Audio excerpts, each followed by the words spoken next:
Hey, Fanboy Nation. This is your pal Daffy Duck, and you're watching. We're watching Fanboy. Fanboy, fanboy, etc. Fanboy Nation. Dot, I assume Tom.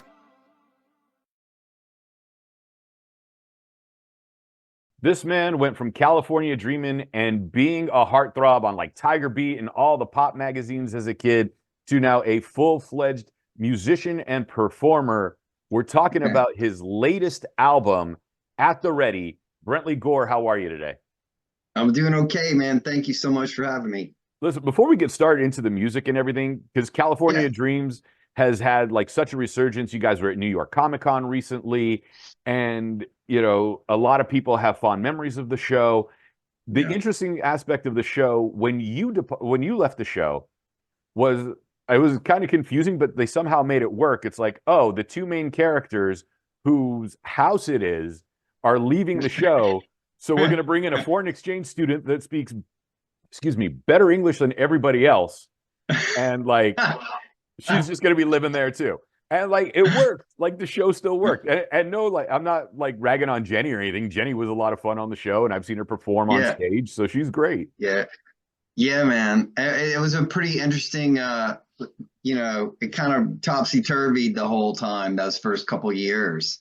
The first year my sister left, and then we just had my little brother, my mom, my dad. It was like family based, and then 90210 and all that stuff was happening at that time. So I think they just really filled in the gaps with like, oh, this isn't going to be a straight like teenage show instead of a family-based show. It was still family-based, but by the time I had finished like 36 episodes or something, and it was time to kind of get on. I've talked about that before, but pretty much was really diving into music and stuff, and that's kind of was the deal that got me out of there and got me moving on to other things. Did anyone ever come up with like, oh, it's like the Monkees? They were a band made for TV and they had new songs every week. And then like you pull on Mike Nesmith and go, I need at least one B-side. Yeah, totally. I mean, the thing is music is what really got me on that show. They had auditioned all kinds of people, like Mark McGrath, all these people came up to me later in the years and like, I auditioned for that show. And, but they couldn't find anyone that could do music and act. And so I think the whole idea was to make it kind of Monkees vibe. It's just the music wasn't the same. You know what I mean? It wasn't the same as that. So it was a good, it worked. And people loved the show. And it was definitely changed my life. So, I have nothing but good things to say about it. And I'm happy to, I have a lot of California Dreams fans that I love, that I talk to all the time, that, that support me in my endeavors these days. Did you get to play any of the new songs from At the Ready during the reunion concert, or was it just straight songs from the show? I didn't. Great question. I played all the California Dreams songs. I mean, we have 3.5 hours of material from California Dreams with like outstanding musicians, like insanely produced, top shelf music. So I learned all those songs, and the plan is, I hadn't really talked about this much, but the plan is to kind of combine the two in the future. And to get to do some of that, because I really feel like that the fans are welcoming it, and it's definitely something I want to do. And I don't mind going back and kind of doing those songs, because it brings a lot of feel goods and nostalgia, and people, it's formative for a lot of people, those years. So, well, with the new album At the Ready, I was listening to it just earlier this morning. And I'm like, this is something that it's going to be like the sun setting. I'm going to open up the sunroof and just cruise down PCH, listening to some relaxing, fun tunes. Thanks, man. I was there for the majority of that record when I wrote it. So, and recorded it. And some of the people involved were, I mean, it was very much a California vibey record. I spent a lot of time, most of my life there, and I'm back in Nashville now. But it definitely feels like that kind of a record, and I'm proud of it. There's a lot of heart in that record. It's not like hardcore. I've done hardcore songs where I'm just sort of leaning in. This was a little heartfelt record. There's a lot of heart, blood, sweat, and tears in this record. Yeah, and you can hear it come through, and that's the beautiful part about it. That's what makes it like that cruising down the sunset. Yeah, man. Thank you. Thank you. On your I miss that drive. Well, on your Instagram page, you said that like it was songs that were done throughout like the last 20 years that you finally decided to compile and release. What made you decide that like this was the time to release it? So, great question. I kept getting production deals after California Dreams where people would do like 4 songs, 5 songs. These songs, there's one thing that is the same about all of them, and it's that they're all co-written and done at a really high level. So I kept waiting until to figure out what was the best thing to do with these songs, until I just felt like these are going to sit on a hard drive and never get heard. Screw that. Like, put it out, let it be what it is. If people love it, they feel pretty timeless to me as far as that kind of pop rock genre. You know what I mean? Yeah. And so I just decided, I just said, just stop like holding on to it, let it go. And honestly, when I got it out there, when I finally released it and got it done, it was a huge weight off my shoulders because I'd just been keeping those on, in the safe. You know what I mean? Is it almost like, this breath of fresh air of like, I can finally release it and be like, here's what I'm putting out to the world and let's share it with everybody else versus like this tightly held secret that you want to share, but you're too scared to release? It's totally like that. It's totally like that. And honestly, being, forthcoming about that, it's just, I was kind of nervous because, I mean, you like metal too, which I appreciate. And you don't want to feel too exposed. What I mean, it's like not so cool to be too exposed, really, in my mind, and I always kind of, that was the whole thing with the old show and then where we are now. It's like, eventually you just have to accept yourself for who you are. So it takes a lot of guts to sort of wear your heart on your sleeve and just put it out there. Even if it comes across as something that someone might not like or think is as cool as I'd like to think, it's like, I'm not going to be playing with Rage Against the Machine or anything like that. You know what I mean? Right, but you can take your acoustic guitar. You're going to be at a festival. The sun's out. It's summertime. Like, this is a very summer album, and you released it in February.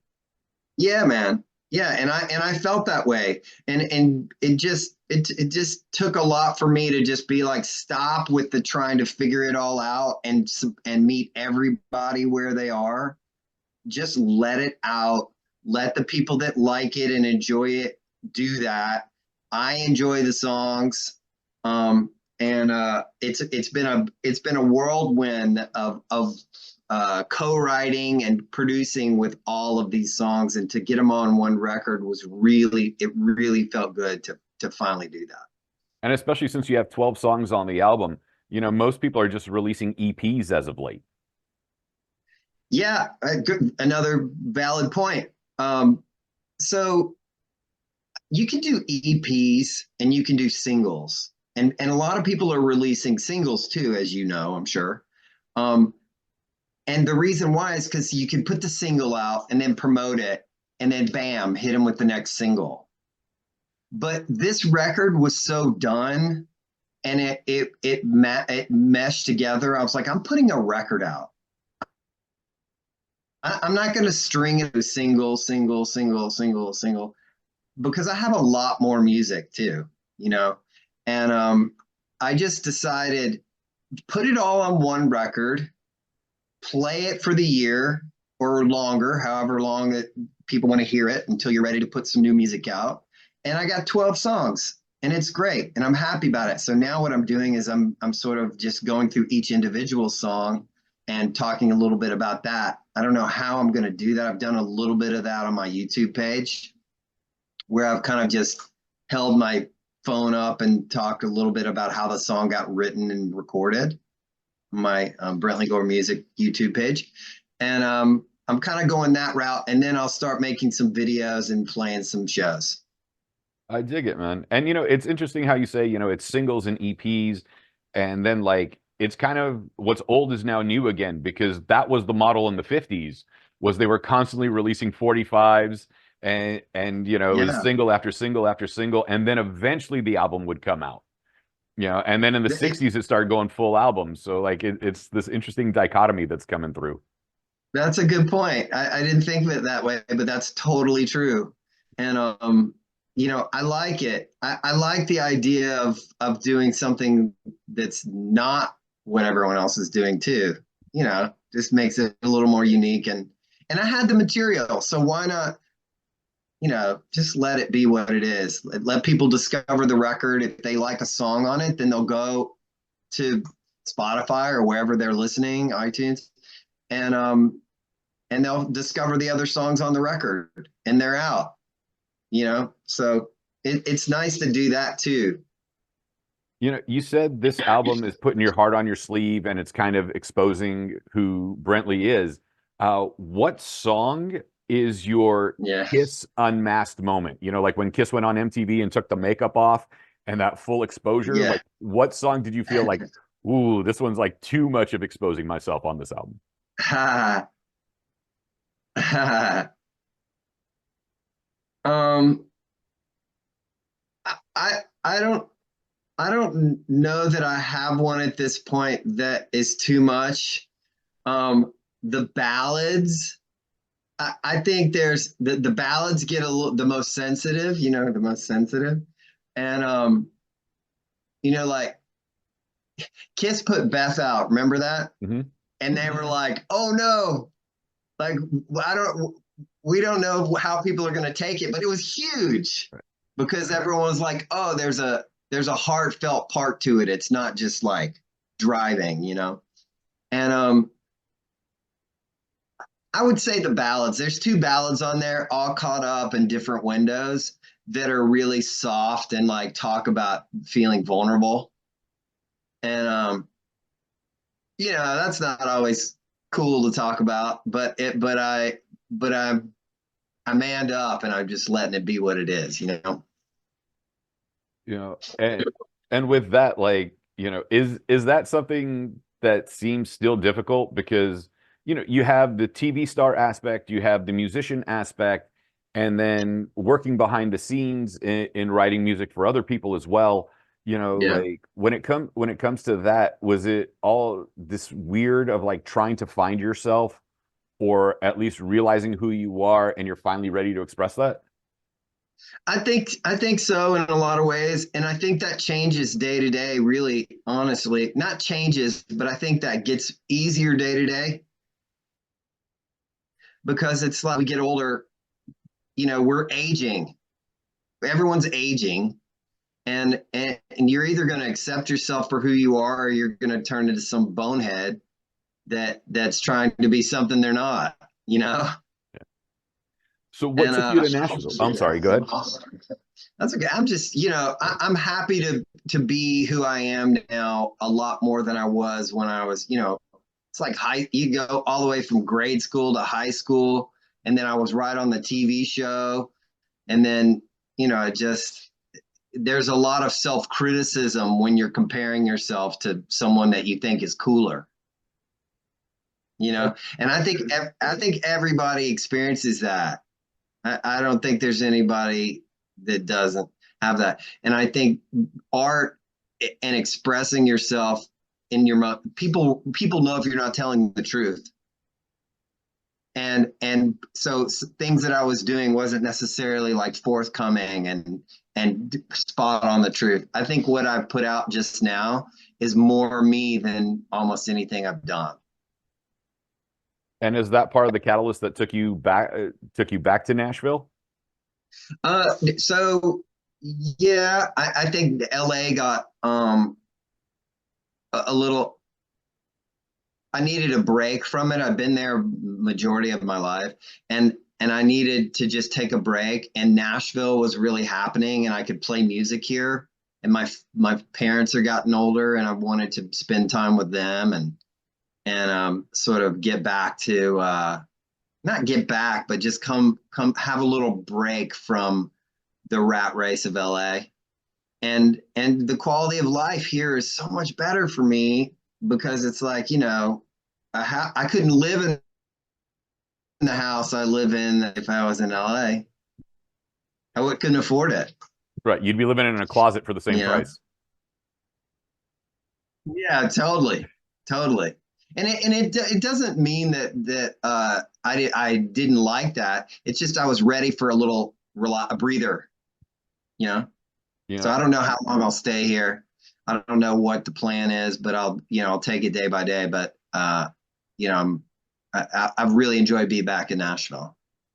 You know, what's that transition like? Because, you know, here in Southern California, we got Disneyland, Universal Studios. There's a new movie premiering every 3 hours. You know, we got the mountains. We can go surfing. We can do whatever we want, all within, you know, if there's no traffic, a 45-minute drive, and if there's traffic, 6 hours.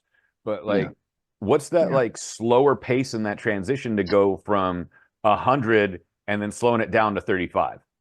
I like that question. No one ever asked me that. It is exactly that. It's slowing down a little bit without having to like fight your way through everything. So, you know, I can get in the car. I just was saying this yesterday. I can get in the car and go to we don't have Ralph's, but we have Kroger and we have Sprouts, and you know, we have grocery stores, and I go there, and it's not hard to find a parking spot. You know what I mean? It's like you go through the drive-through if you want and get some fries or whatever, and it's not a long process. It's like everything takes so much longer there, whereas here it's a little more, you don't have to rush because you're not having to sit, you're not having to navigate so many people. Yeah. No, I totally get it, man. Like yesterday, I was in San Diego. No, but like yesterday I was in San Diego because I'm in Orange County, so like I'm right in between. I was like, man, I'd rather go south than north any day. Yeah, man. And you know, my buddy, I got a guy that just moved down the street from me from he was in a band, O-Town. You remember this band, O-Town? Yeah, so they're doing a Pop 2000 tour. So he's my neighbor now. Lives down the road. Right. And he's from San Diego. And Jacob. And he we talk about it all the time. Like we both have kids. And two of our, you know, I have a boy, Remy Rock, who's 4 years old, you know, and he has a girl who's 5 years old and a new baby. And so anyway, it's like we get to kind of do that, not in the LA hustle and bustle, you know, we can kind of do that here and then go and do our stuff outside and then come back to kind of a bit of a haven. And it's easier on the kids too. Totally. So when's the collab coming out?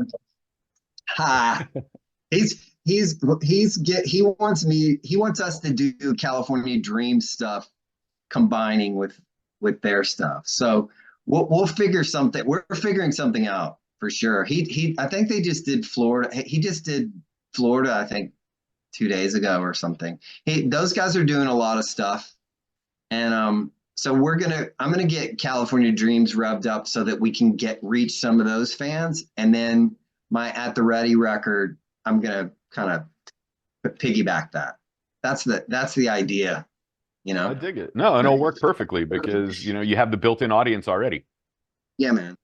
Yeah. When you And guys it's too far from the California dream. No, it's a great vibe. But like what was it like when you saw everybody again for the first time in 20 years? And I know that It sounds was, oxymoronic to say again for the first time, but like the 20-year aspect. it's wild, man. But you're so close because you experience such a huge part of your life together that you really feel like you picked up where you left off. So it was nostalgic. It was heartfelt.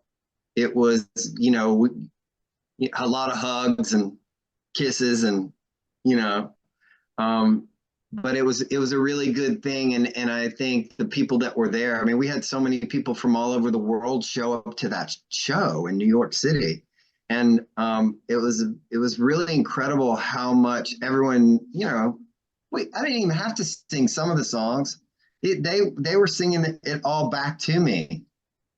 I haven't experienced that on that level with my songs, but I have with California Dreams.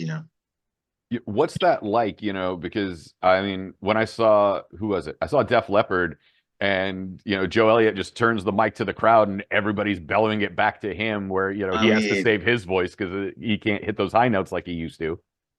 exactly. I mean, it's pretty awesome. I mean, that's for a songwriter, and a singer songwriter, which it's kind of the class where I classify myself.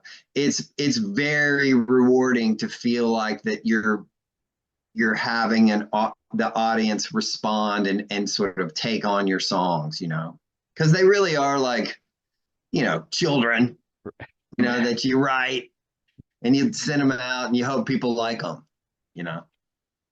When you perform, at home and, your son's there listening to you strum along, coming up with a chord, what's the look on Yeah. his face? Is it like a game to him because he's kind of playing with dad versus, dad working? Like, how does that look?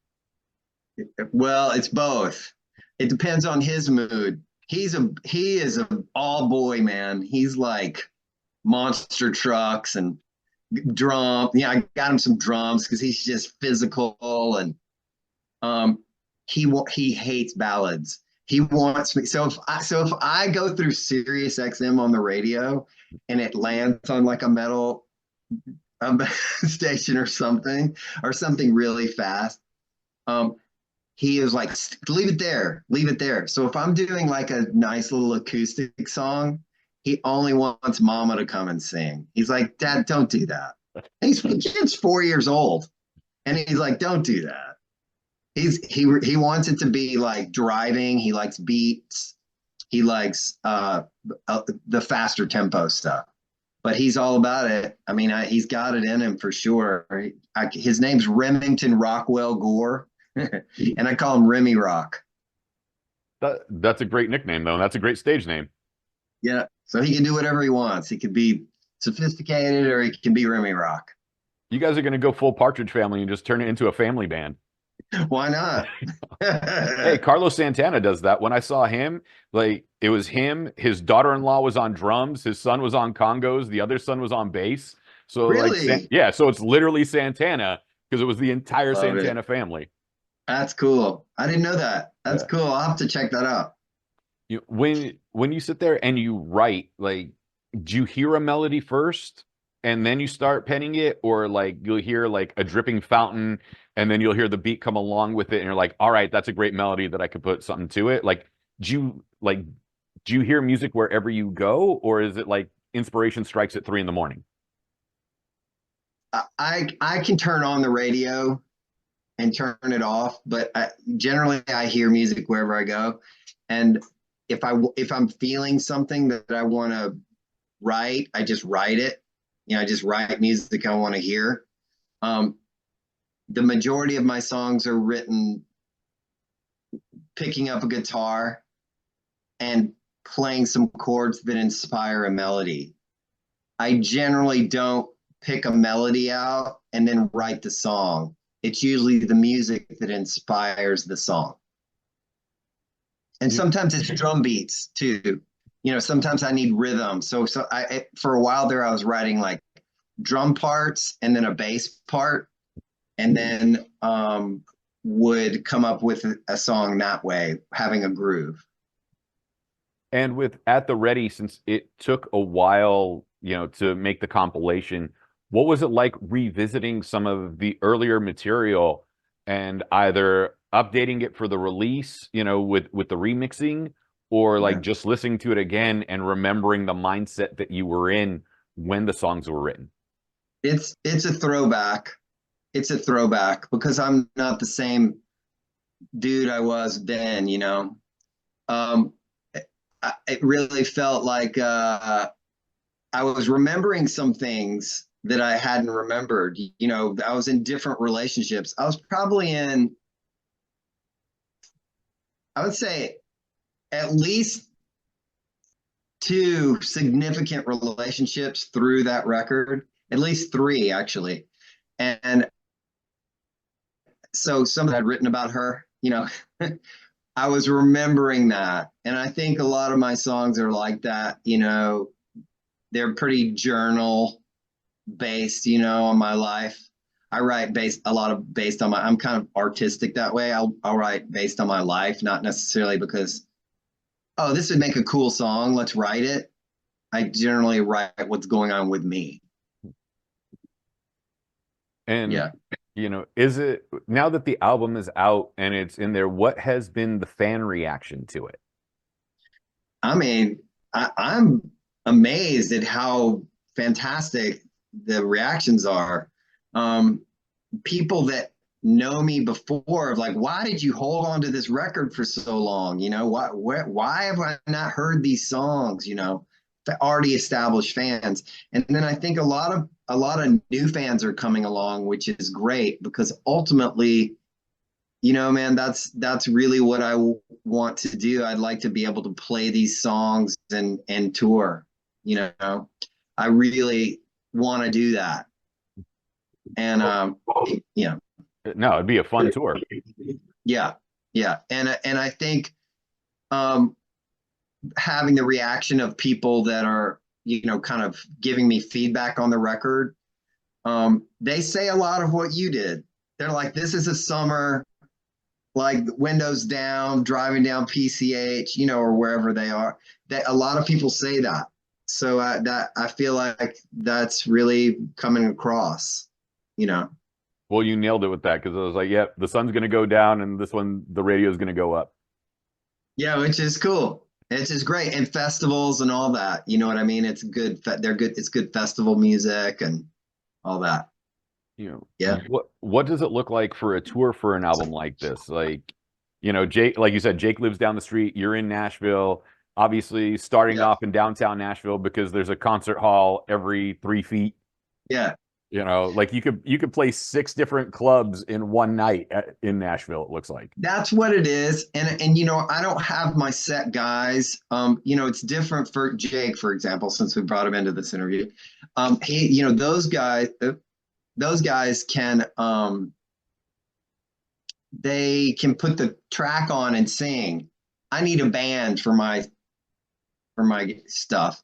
So I don't have my band set aside as to who I want to play with yet. But I'm getting that together and choosing that. And first and foremost, I'm going through I've been really, I call it woodshedding, these songs to make sure that, I'm on point with having everything down. And I pretty much have all that. Because like you said, I'm pulling them from the past, but they're all there. They're like in my body already. So at this point, I think, yeah, that's what it'll do. You just start from the local and expand out. And then if we combine some of the California Dream stuff with it, that'll be great. This would also be great for like conventions too. Nice. Like, especially with like the California Dream stuff mixed in, like 90s Con, I think is in Connecticut, and I think they go to Tampa as well. And and like all these reunion conventions would be great. I mean, that's the idea. I think to sort of tap into those markets. I really want the Comic Cons to sort of utilize that because, you know, with what we would be able to do is we can bring music and give that side of things too, not just a booth with signings. Mhm. You know, and that's what those conventions are, as you probably know. You know, people get to meet you, but when you get a show, it's a whole different level of entertainment. So, like, I really would love to get that going in with some of those conventions as well, and that's what we're working on. You know, I've got a couple of people involved to get that together, but you That's know, awesome, man. gotta keep take work. Oh, for sure. And the great thing about this album, you know, we got to keep reminding everybody with it is that at the ready, there's not a skippable song. Like, you know how like when we were kids, we'd buy an album and there'd be like 2 songs and we'd skip through 9 of them. There is Yeah, not a man. single skippable song on this one. Thank you, man. It's a push play. We call it a push play record. But you know, I reserve, you know, honestly, I said to myself, if a couple of songs come off that are singles that people go to just hear those songs, I've totally made peace with that. But you know, the more people enjoy it as a record, which is what it's intended to be, the better off, you know, the better off it is. So I appreciate that. I hope everyone else feels the same way because I do think it's a compilation of good. It's a great album. It's not just a song. It's not just one song and then a bunch of mindless songs on a record. You know. And that's the beautiful part about it. I want to ask you this, because you know we're tying it into the series because that's where we knew you from to where you are now. Yeah. What would you like the fans of Matt Garrison from California Dreams to get out of the album at the ready, and what would you like new fans discovering Brentley Gore, the man, to appreciate of the album? Yeah, I think that it's an easy progression. I had someone write me the other day, and she had been a fan of California Dreams a long time and followed me, and she said, you know, I really, and I'm saying this in all humility, but she said, I really think you made Matt Garrison better with this record. You know, there's a progression for Matt Garrison. And I really, you know, that meant a lot because I really feel like it is a progression of Matt Garrison. I don't think it's like a complete departure. I did an EP a year ago called Stoke the Fire, which was more of a departure than this record. And I really felt like that tying it in with what I'm doing now, and I already had these songs together, I really feel like that it's a progression of Matt Garrison. So, you know, I'd like them to see it as one and the same, just a better version, you know, and not better, but you know, extended version. And are there going to be hard copies? You know, like listen, everyone's going digital, but I like having the physical copy. Like if I meet you and I got the 12-inch vinyl, I want the vinyl signed or the CD signed, you know, just that there's something tangible there. Is there going to be like a physical thing? I'm feeling that. Yes, there is. Especially if I do conventions because I need those available to people who want them. And question to you is vinyl or CD? Ooh, if I'm gonna frame it, I want it on vinyl. If I'm gonna like listen to it throughout the house or whatever, and it's like it's gonna be there, it doesn't matter either one. So you do listen to vinyl? Yeah, I still have like a small vinyl collection, and it's just stuff that I can't get rid of. Like I still have a first print of Thriller, first print of what's it called? Wow. Purple Rain, you know, Wow. what's the other one? Blizzard of Oz, like stuff like that. So Nice. you know, it's stuff I can't get rid of. Dude, Purple Rain changed my life. I was like, dude, Prince, man.